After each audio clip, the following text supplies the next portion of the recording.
Everybody, welcome to 523 week 6. So, Thanksgiving has come and gone. Hopefully, you had a chance to connect with some friends and family.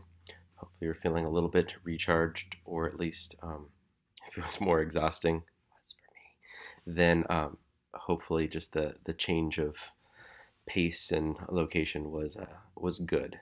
So we are back at it to orient you. This is week 6. So week 5 started off with haiku slash power school. Week 6, which is now, is wrapping up haiku or power school, whatever you want to call it. So by the end of this week, week 6, the assignment is due. So again, it's going to be a rinse and repeat, right? Same assignment as assignment 1 and 2, but this time it is with Power School. So don't forget to submit that assignment. The goal, the topic, the thing we're focused on this week is how to facilitate online learning. There's that same PDF, Keeping Pace with K-12 Digital Learning, sponsored by many people, including CUE. If you're not a member yet, pause me now. Go ahead. Actually, wait till I finish this, then pause me. Go to q.org, become a member. It is free. Add it to your resume. Join and participate in Q stuff. It is good stuff. There's some really exciting stuff lately. So, yay for that. So, go ahead and pause me now and do that. I can wait. All right, dude, you're a member. Congratulations. That's awesome. So am I. Now we need to get you to a Q event. There's gonna be some good stuff coming up. Um, so you're going to be reading uh, that Keeping Pace with K-12 Digital Learning. There's a little bullet point below that says reading selections posted here. That's a Google Doc, and I'll just spoil it for you right now. For week 6, reading pages 68 to 92. So the idea is to break down this ridiculously long resource and look at like who supplies online learning, who are the vendors of online learning, how they influence your school, and how these, depending on how you think about it, learning consortiums, learning, just whatever, like educational vendors, how that impacts your community.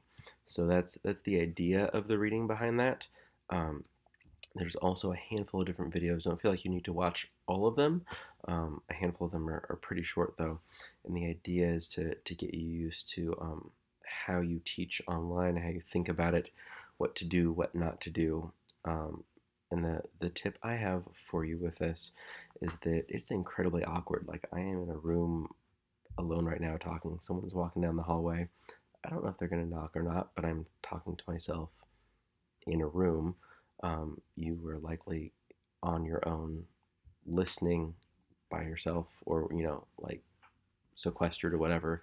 And face to face, not face to face, online, but synchronous, where we're like all online in the same environment. I would argue that's even more awkward, and I was blown away. Bert Lowe, his last name is Lo. He is worth following, by the way.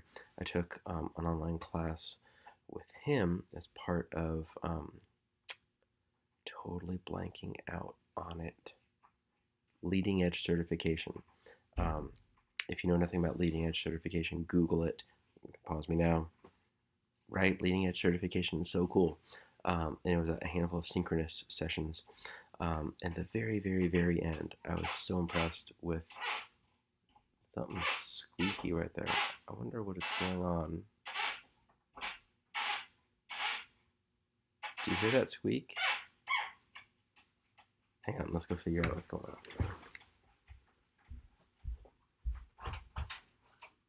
Oh, hey, Dave. Hear that weird noise? Yeah, I heard that weird noise. Nice. That's a fire extinguisher. Did anyone guess that? Did you make a prediction? Dave was attaching a fire extinguisher to a wall outside my office. Dave's in maintenance. Um, right? Um, so I was so impressed with Bert's professionalism and his ability to like really know where each student was, even though we were learning online. And the very end, we had like a 3.5 hour meeting, which I hope has gotten shortened because it's a really long time. By the end of that, we were just kind of hanging out, and I wanted to say like a quick little thank you. You know, I learned a lot.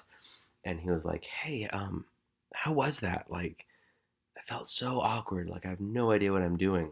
And it felt like I got this moment of like, you know, the Wizard of Oz, like behind the curtain, that he was just kind of going for it and didn't really have a sense, but he felt like he had a sense as to kind of where people were and how they were responding to him.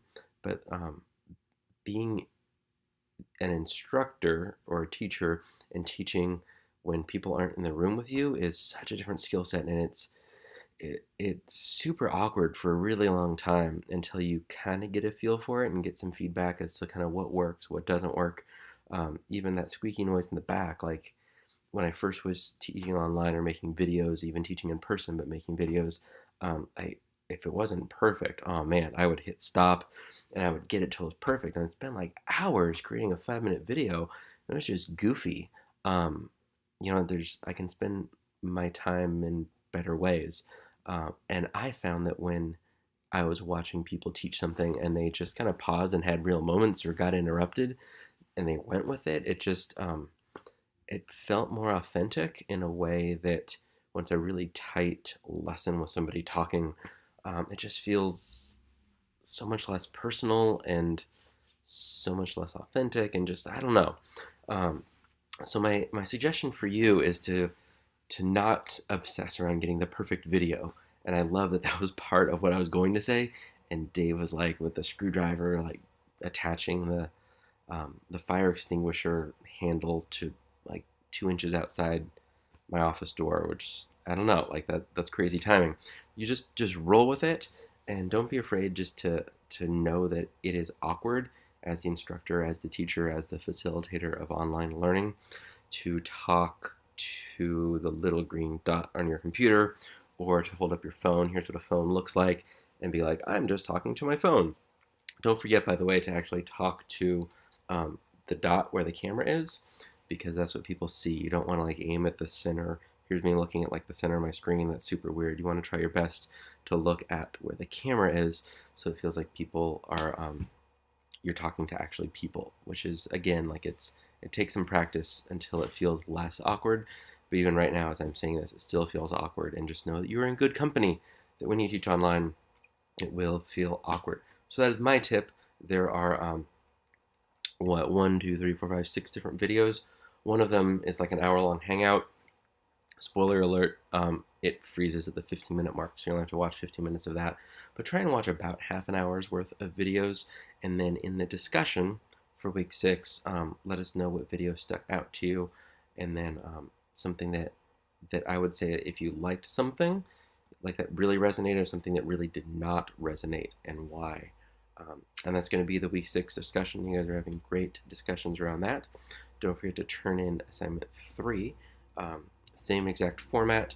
I have found, by the way, that screenshots are the best. I wonder if there's a way, if we try this week, I will share it, and if you would like, use a Google presentation that I'm creating for a template, and then you can just drag your screenshots in as placeholders, and then you can just download that as PowerPoint and upload that to Blackboard. So again, I'm sorry that the extra step of actually uploading stuff to Blackboard is a step, but it's a pretty significant part of accreditation is actually having student content and not just being shared on something. Even though in real life, like just sharing someone on something in Google Drive is so easy and so like the workflow we should be using. So I acknowledge that it is against all that is easy, and thank you for doing it. So there's still a variety of ways. If you want to just upload screenshots, that's fine. If you want to make a screencast and upload it, that's fine. But I'm going to try this week, and I'll give you a link in the weekly announcement. I'll just make a super simple template. I'll give you a title, and then you just drag the screenshot in. And if you want, you can even you can kind of submit it 2 ways. Just here's a link to my Google presentation. Don't forget, when you click share, don't share it with me. Go to advanced and make anyone with a link can view. That's always the magic that you want. And then a quick little pro tip for you. anything in Google Apps, so like Docs, Sheets, Presentations, um, it usually has like question mark equals edit or some version of that, but it ends in edit. If you're sharing it with someone, you can change the slash edit to slash view, and then it's view only. And you just change that URL, right? That link that you would submit. If you wanted to force someone to make a copy of something, like you have your master and you want them to get a copy, which is what I'm going to do with you, at the very end, it's slash copy. There's ways of even doing it with, like you can preserve comments for students when you make a copy of stuff inside of Google Docs now. That's a pretty cool trick. Just Google how to do that. I think Eric Kurtz shared that on controlaltachieve.com or whatever his website is. How to force a copy and keep comments. It's a really cool trick. But when you share it with me, you can change it to slash view, and then I can just actually look at it as Google presentation.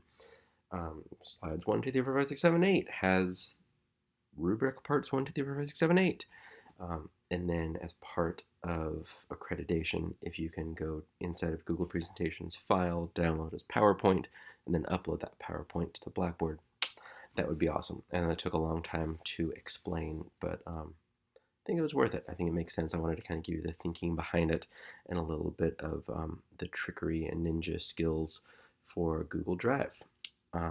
So that is about it. Hopefully you're learning a bit about PowerSchool. Look forward to hearing about your presentations. And last thing, Hour of Code is coming up week of December 4th. If you know nothing about it, hourofcode.com or just Google Hour of Code. And the goal is to get every student on the planet to spend at least 1 hour, this is what one looks like, 1 hour learning how to code next week. So no matter what your content area, you can find something. I have a blog post about it from last year with like 14 different ideas and all kinds of lesson plans. If you want to take any of my ideas of what I do at my school, we do like a dozen different coding stations, and students actually fill out a Google form and say, here's my top 3, and then I assign them for, we do 2 kind of blocks. So for block 1, they get put into one of 12 sessions, and then they go to a different one, and for block 2, they go to one of 12 sessions. Might go up to like 15 this year, but that also means that I, as Director of Technology, need to come up with like 15 different stations and prep them and recruit 15 people to help run them. So it's a lot, but it's amazing. So that's what I am up to this week. That's what we're going to do next week. So if we are not connected on social media, now is a good time to do that. I'm going to be tweeting out what's going on. The day of, I will probably be on Snapchat, sharing out what people are doing. I might do Snapchat one day and like Instagram stories the other day. So we break it up. Our middle school and then our lower school are on separate days. And that's it. So little bonus there at the end for you. And happy week 6, everybody.